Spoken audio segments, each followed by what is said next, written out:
Welcome everyone, this is Pallet Needles and you're listening to LOTRO Players News, where we take a look at lasers and LOTRO and here at LOTRO Players. And this week we have with us Sanswinda Hello. and Krister. Hello. Hello everyone. And we actually have some news for this week because we have the release of update 34.1.1. And that was released on Wednesday, December 14th. And first off, for items, the minimum level to use the superior Doomfold Alatus Essence has been lowered to 110. The Lordmaster Tracery Test of Will Damage and Devastate Multiplier is now available from the Tracery Library in Rivendell. And the Tome of the Festive Yule Goat Kid is now correctly unbound and no longer disenchants into Yule Festival tokens. As for PvMP, players can now interact with NPCs and items while marching. You still need to disable March to interact with items which have inductions such as eating food or collecting troll stones. The March tooltip now correctly states that it increases movement speed to 65%.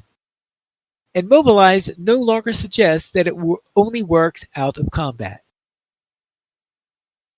As for quests and adventure areas, for Before the Shadow, Sarkford the Black Grave, the instance is now available up to Tier 2 for players below level 140. It's up to Tier 3, I believe, for those who are 140.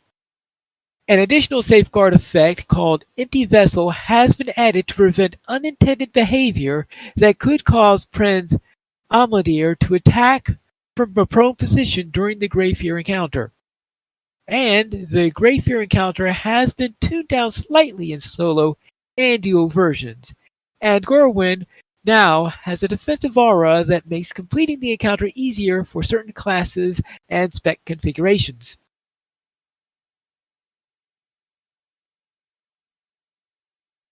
As for Whites, the Whites will no longer sometimes have their equipment temporarily disappear while using skills.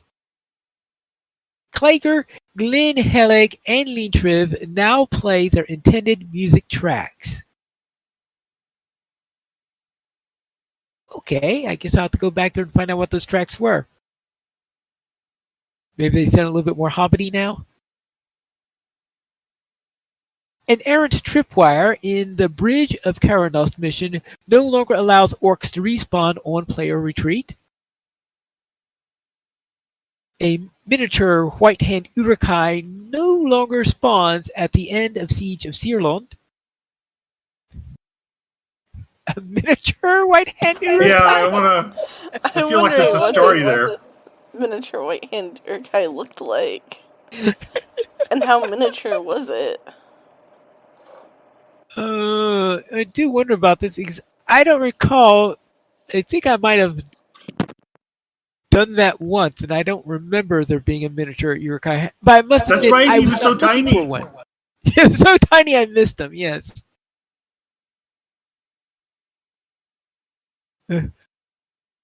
Oh well, I remember. If he was miniature, wouldn't he be an Uruklo instead? Probably. Yeah. And Uruk not so high. Okay. Towers of Karanost no longer bestows within the Bridge of Karanost mission. And mission quests in Cardaland and Swanfleet now have a 3-hour timeout if the quest is abandoned by the player. Was there some sort of a Were people manipulating exploit that or that something? Yeah. Yeah, this sounds like there was an exploit being done in there somewhere. This sounds like it could be problematic for people with a constantly full quest log, but at least we're warned about it. Well, why would it be a problem with someone If they have a 3-hour timeout, and you cancel them trying to get room for all your quests, and you go to pick them up again and you can't? Or is that not what the 3-hour timeout's going to do? Well, I guess that could be a problem if you abandon it for that. But usually one doesn't go around taking mission quests and then abandoning them to get room to usually, well, at least I don't even pick up a mission quest in the first place if I'm not You going don't to do it already have the immediately. room. Fair.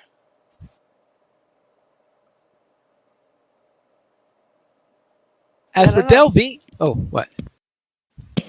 I was just saying, I don't know. That's the only time that I can think of that being a real problem, though.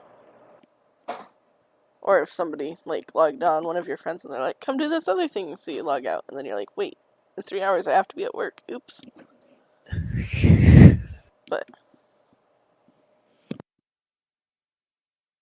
Oh well. Delvings. The delving effect of Miasma Tier 1 and 2 now cap at 5 instances. The delving effect Sauron's defenses Tiers 1 and 2 are now no longer randomized and will stack predictably. Fix an issue where the delving malices high on life 1 and 2 were applying multiple times in missions. Some errand captains in the Plague of Men mission are now properly affected by Malus boosts. Corrected an issue that could cause enemies to get stuck in walls when they burst out of other enemies in the highest tiers of delvings. Or cause enemies to get stuck in walls when they burst out of other enemies. What do they have, chest bursters or something like this in the higher levels? That would be unfortunate. Yeah, I think it sounds like we're getting a little bit into the alien territory here. maybe they're like those, like, worms, though, or the, like, dwarf whites. That, like, burst out of the dwarfs. Ooh, Yeah, and didn't that one supervillain guy, wasn't he able to, like, meld people into walls and stuff? I can't remember who he is now. He was the guy that got crushed by the pyramid. I was now beginning to think of the Brood Queen, where you have those spiderlings that burst out of you after she plants that spiderling egg inside of you. Yeah, I'm not a fan. Of all the ways I want to go, that's not one of them. Yes. I'm sure Sanswinda doesn't like that bit. No, not at all. Not at all. Delving stones will no longer linger in some missions. A second duplicated delving barterer has been removed from Rudamore. I was wondering why there were 2 there last week in the first place, but okay, I guess they decided they didn't need 2 of them. The delving rat spawn, as part of the Hydra effect in top-tier delvings, is no longer docile, and it does not like you.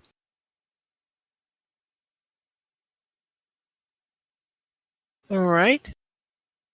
I just think this thing, Hydra effect, what do you mean? Does that mean that if you kill 1 rat, 2 more appear in its place? That feels like real life, doesn't it? I mean, well, there is a point with that.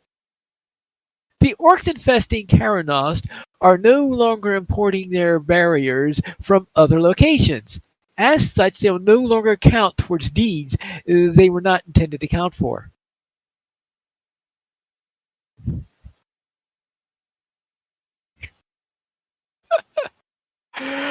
All right.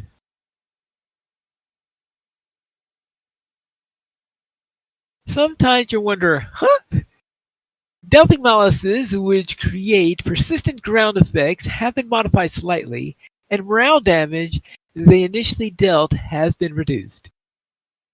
Clutch of Flies now properly reduces your critical chance and does not affect finesse. And many delving icons have been updated. Now, for the Yuletide Festival, before the Shadow missions, now properly advance a mission to bring good cheer. I'm sure a lot of people are now happy about that. Obsolete blemish symbols of Celebrant no longer drop from Yule Festival's sack of presents. These have been replaced with current legendary item and crafting rewards. The festive Yule Goat Kid should now correctly show up in the Pet Collections panel. Flowing water across the game world now appears as it did prior to Update 34.1. Some incorrect physics has been removed from the Mordor-besieged landscape. Blurry cliff textures in Gris Chatrolfo have been corrected, and an impassable border between the southern Node Force and Woe of the Willow has been adjusted.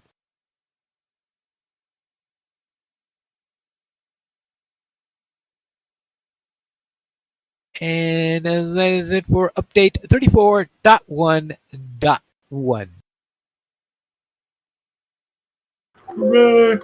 Now, I should note that what they've also done, not during a downtime, but during adjustments that they were able to do while the servers were up, was they were able to turn off an update that they made that was causing landscape quests not to be bestowed.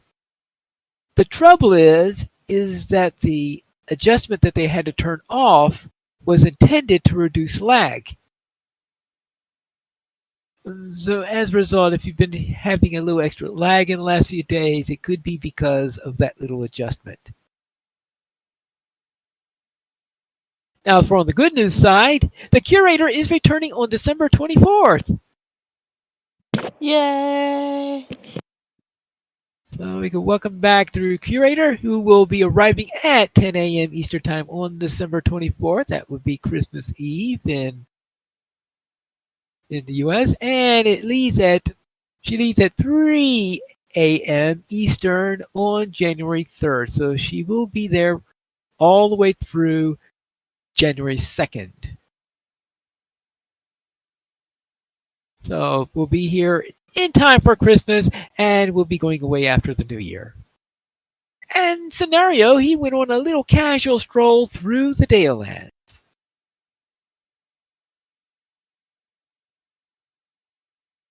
And that concludes our game news, so let's go and find out what's on sale this week. Since Winda, what is on sale? Well, this week the Yuletide savings continue. You can get 35% off account-wide steeds, 50% off milestone skills, 75% off Monster Play bundled offers, and then you can also stand out from the crowd and get 25% off select shared wardrobe, select cosmetic outfit slots, mounted combat trait specs and cosmetic slots, and select cosmetics. Now through December 22nd. And the weekly coupon will give you a free black steel key with the coupon code FREEKEY. Now through December 22nd as well. Ooh. Thank you. Now, I managed to get 3 keys this week because I got 2 keys from the rewards track plus 1 from that. So I was opening up a few boxes this week. This will have to call you the Keymaster. Yeah. So that's it for our store sales. So let's then head into our site news where Squirrel has a little article called Help! I'm a Returning Player. And in this, welcome back to the world of Middle-earth. This guide is to help you navigate the changes that have been taking place since you were last here. We'll show you how to find answers to common questions like, what's new since I've been away? And how do I navigate these new systems? And where am I? And where can I go? And of course, things like, I used to play on such and such a server. Where my character supposed to be now? What the heck are trait trees? Yes. He does have a table here that goes through the changes that were made each year, going from, I think so, he said like 2007, which was level cap was 50, and the launch, which was launch. 2008, where it went up to 60 when they had Moria. 2009, when they had Mirkwood released and Battered Guldur and Skirmishes. In 2010 is when they introduced a free-to-play. 2011, we had Isengard. That's when Codemaster closed, and Codemaster's servers were then merged in with the servers over here with back then Turbine. Turbines, of course, a later change, Turbine becoming Standing Stones. Then in 2012, level 85, and that's the release of Riders of Rohan and Mounted Combat. 2013, Helm's Deep, big battles and trait trees. Yes. So yeah, if you're last here before 2013, then yeah, I guess saying what are these trait trees would be a good question. 2014, level 100 in Gondor, and you have the Bjornings added and essences. 2015, we had Osgiliath and Venus Tirith, and that's when you had the big server merger and Bingo Boffman and Imbuement. So, which was something that if you then left before 2014, you may be wondering, what's Imbuement? It doesn't matter, it doesn't exist anymore. Yeah, that's no longer around. Yeah, 2016, where we had level 105, and that's the after battle pre-Mordor stuff and the Throne of the Dead Terror, and also that's when SSG split off from Turbine. 2017, we had Mordor. And the 10th anniversary, Moats, Embers, and Loot Boxes, and Black Book of Mordor. 2018, Erebor and the Anvil of Winterstith raid, and that's the legendary server Honor opened up. But then, if you weren't here for the opening of Honor, then Honor is no longer around since that closed this year. 2019, we had level 130 in Minas Morgul, and that's when they added the Virtue system. Or, that's right, they changed the Virtue system around. So they had Virtues, of course, before the 2020. We're still at 130. We had the Rubber Hand raid and the War of Three Peaks. And we had the Legacy of Durin, the Midsummer, Minas Tirith, and missions were introduced.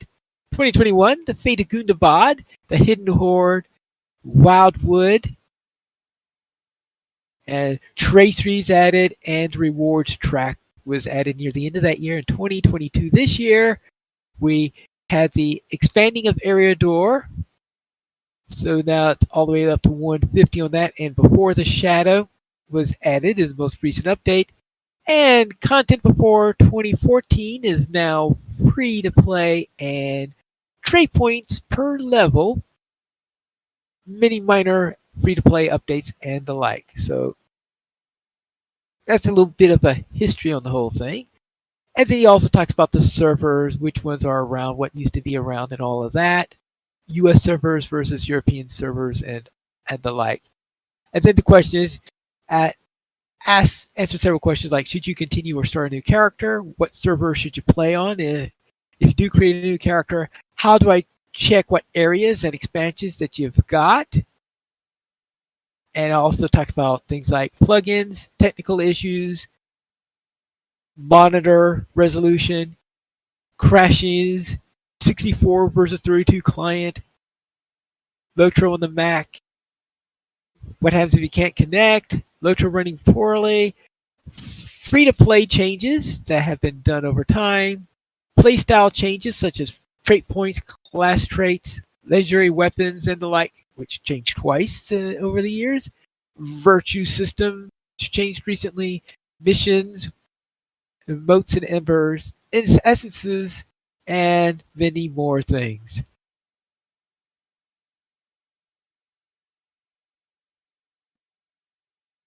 So, Krister, have you been here all along for this, or was there ever a time where you blinked your eyes and suddenly something changed? Oh, I've been through it all. I've been through it all. Okay. Back in my day, you needed to dismount your steed before you could enter a building. Yeah, for me, I think with all hearing all of that, it was actually kind of interesting hearing the timeline, because to realize that, boy, it's been 5 years since Mordor's been released. That's kind of crazy to think about. But I think for me, thinking back on it, the most shocking transition was when Rohan came out, because we were talking about that last night, where in Rohan you were confronted by the fact that when you first got there, you'd be fighting an orc, and this orc would drop this moldy, rust-covered spoon. You'd pick the spoon up, and you realize that it's 50 times better than the thing that you had to slap Saruman around to acquire. You had to run raid after raid after raid after raid, and you had to roll and get lucky, and you finally got this artifact. And now it was a worthless piece of garbage because this orc that you just killed dropped a spoon that's 10 times more powerful. So it's not that I'm bitter. I hope you guys didn't detect any bitterness when I was saying all that. But I thought that was one of the funnier ones where the increase in power was between the expansions was noticeable, and there was no comparison between the best of the previous expansion and the mediocre of the new expansion. But it's through it all, it's just crazy to think about that, Pine Leaf. I mean, I'm not one of the people. I'm not one of the beta players. I didn't play beta, but I was there the first week it went live, and to just conceive that you have played this one video game for a significant portion of your life. I'm trying not to feel like a nerd, I guess is what. Like for 15 years, yes. Yeah, it's just incredible to think 15 years just to think about how everything has changed and how far it's come, and how different, really truly different, the way that you acquire your forward momentum in the game. The way that you level, the way that the strategies that you use, the way that we used to do it, how hard it used to be to get a steed as opposed to now. And it's just kind of interesting to see how everything has transformed. But the one thing I've always loved about the consistency of the LOTRO world is I've always loved the content. I've always loved what they've done with their area. I don't think I've really been disappointed with any of the areas that they've come out with, because they're just all really nicely done. And especially considering that the graphics and stuff with LOTRO, that's the tough competition part right now, is that there's better, smoother graphics out there. But in terms of just what they've got to work with, I think they just put out beautiful stuff. Yeah. It is strange, but because I remember 5 years ago, people were saying, "Whoa, okay, we reached Mordor. The ring's been destroyed. I guess the game's about to shut down."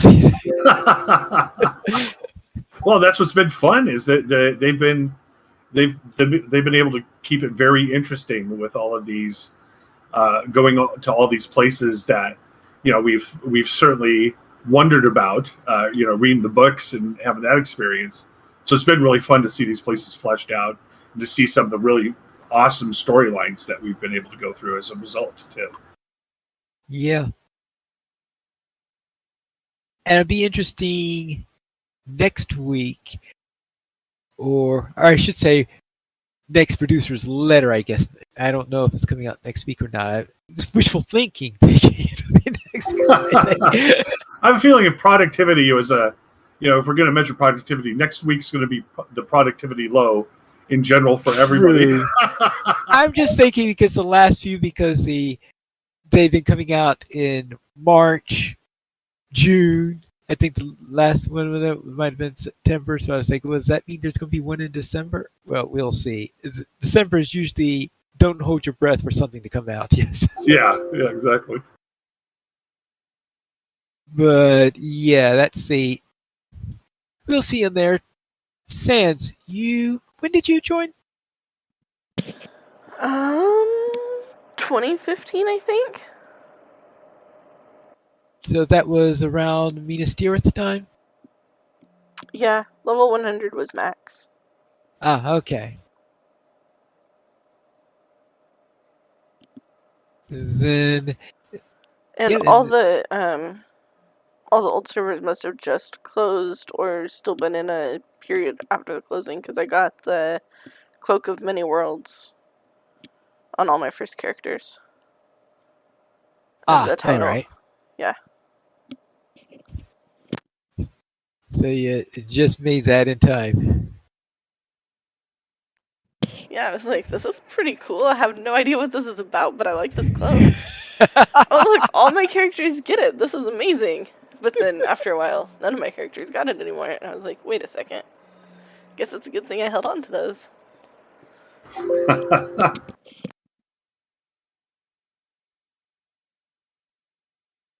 Yeah, I completely forgot about that cloak. Remember the horseshoe? One of my kidmates found the horseshoe in their bank. I think I have one character that has 2 horseshoes. Well, It would be funny to be able to understand fully if that actually did have an effect on anything. Well, actually, what it had an effect on was written down or something. In fact, someone went out of their way to show me the effect it has on the turtle quest in Bree. Oh, okay. And what happened? Well, it turns out there's an NPC that appears only if you're wearing an additional NPC appears at a door, which is very easy to miss because I think you have to go back to the door while the quest is still on to see the person there. Because I don't think I ever naturally would go into that during the course of that instance. So if you're wearing the horseshoe and you're doing that, now of course the strange thing is how often are you going to be having that quest available? Because you get the horseshoe at level 65, maybe? So if you get the horseshoe at level 65 and you're doing a level 15 quest, Yeah, that's. so that's sort of the weird one. And it also affects the finale of Bingo Boppin', which is the other one. Oh, okay. I didn't know that. So Yeah. So those are the 2 things that I know about, at least. And that's it for Squirrel's Little Thing. Help! I'm a returning player. So let's head into our week in gaming. Krister, what were you up to? well, last night was really quiet, so we didn't even have enough for a 6-man. So everybody kind of just some of us ran festival Winterfest quests, and we sat there and actually talked and had a good time actually hanging out. Sometimes it's nice just to hang out and talk about it as opposed to rating. But we're figuring next week is probably going to be quiet too, and then we'll be picking things up the week after. But doing Winter Festival, it's a mixed bag for me now. This particular Winter Festival, just because I'm a bitter old man now. But this is where I make all my tokens for the year. This is my favorite festival to do, I guess. And I don't know why quite, but I think it's because I just figured out the strategy of it, or my strategy for it, and it's just very easy to just do a big circle and you're done. And plus, what other festival are you collecting basically breakfast items and beating up little treants at the same time? Those little wood guys. So that satisfies a lot of things for me right there. But of course, my conflict this year is I'm kind of like I like to say I'm like Thulsa Doom out of Conan. There's a period of time where I became uninterested in like actual riches. And the power that I pursued is the power of cosmetics, So just like his riddle of steel, my riddle of steel is cosmetics. So I'm still. I know I've complained about it already. I understand that, but I hate those pants. I hate those pants. those pants are really making me mad. So besides my pants complaint for the Winter Festival pants. Everything else was pretty smooth. So we had a quiet raid night, did Winter Festival stuff, and I'm still hooked on No Man's Sky. So I've been flying around the galaxy, exploring new star systems, scanning animals and minerals for money, shooting sentinels, and flying around in my freighter and my ship, looking at all the wonderful graphics. So that I had a pretty decent week. Work was bad, but it wasn't bad that it was overwhelming. So, Sans, what did you get up to? Well, I started my first character in the Before the Shadow content, And it looked like it would be really cool if I wasn't constantly freezing. So you have to try that a few more times, maybe under different circumstances, scenarios, machines, I don't know. It looked cool, and I really want to go explore the area, but that whole you take a step and you freeze for 10 minutes. Yes. Move your cursor, you freeze for 10 minutes. I was like, really? It took 2 hours just to do the little tutorial, and that was too much. And I did a little bit of running around ESO with Sarissa after she hit level 50, and that was a lot of fun. And I completed Chapter 2 of Dragon Quest Builders this week, and that was also pretty fun. So, that was pretty much my week. How was your week, Pineleaf? And I begin with my runekeeper who reached Dunland and is now helping that very, very friendly clan of the Falcon Clan, who I'm sure is completely loyal and honest. So loyal and honest, Pineleaf. But isn't it nice to see the Rangers working? Yes, it is. Yes. Yes, that is a bit of a change. Then my lore master joined up with Friday Night Fight, where we ran the 3-player version of the Doom of Karis Galebran, and then someone decided, all right, let's run Den of Puglok. And the other person insisted that we do it tier 2.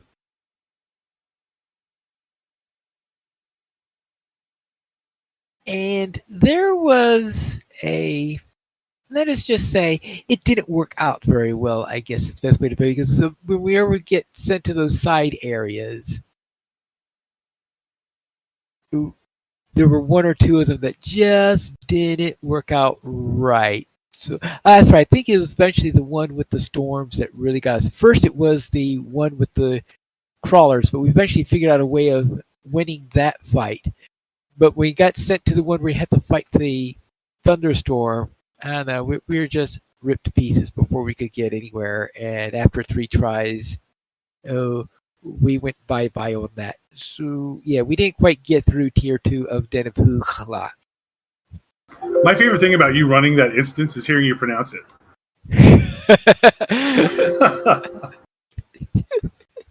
Oh, good grief. Let's then head on to news beyond LOTRO, where Darren Loremaster has posted another poem, The Death of Moglor.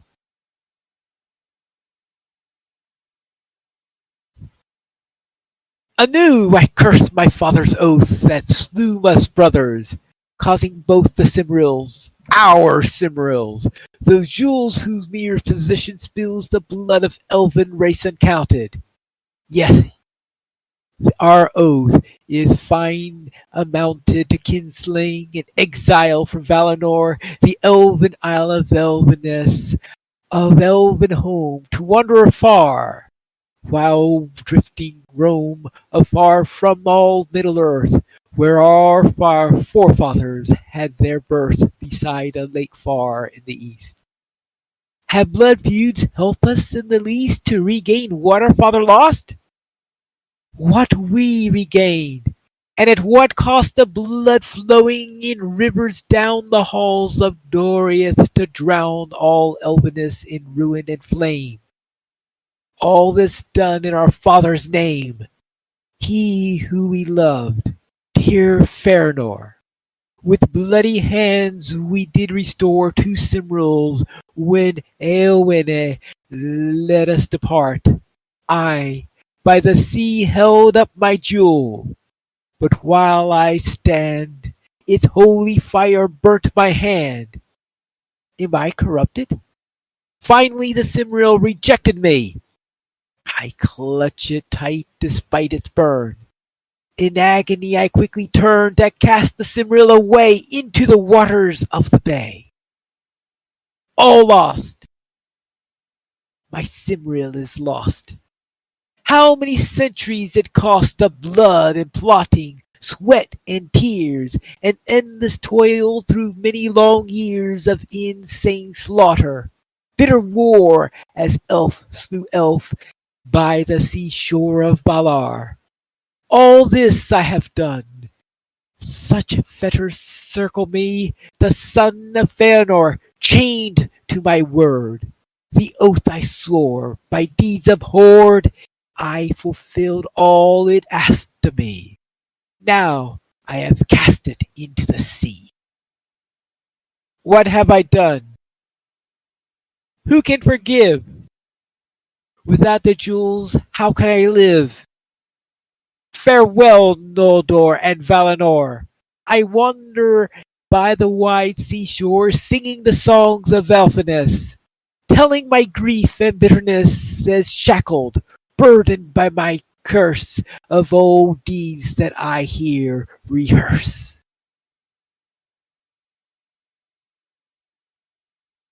And that is the death of Moglor. I wonder what he would think about people fish slapping his nephew for making a bunch of rings. Well, I guess it probably depend on how he felt about his nephew. You know. And how jealous he was to not be the one with the fish. That's my fish. That could have been a delicious dinner. Or, man, I would have loved to fish slap people. Why don't I have a slapper fish? You wanted to fish slap Morgoth, most likely. Probably. I mean, who wouldn't, really? You got a point That there. would have been a surprise ending of the movies if they flashed to the tower just before it was going to blow up. Then, like a 900-foot tall Gandalf just appeared with a gigantic fish, just slapped the eye. A whale, the whale from Hitchhiker's Guide to the Galaxy. Sorry.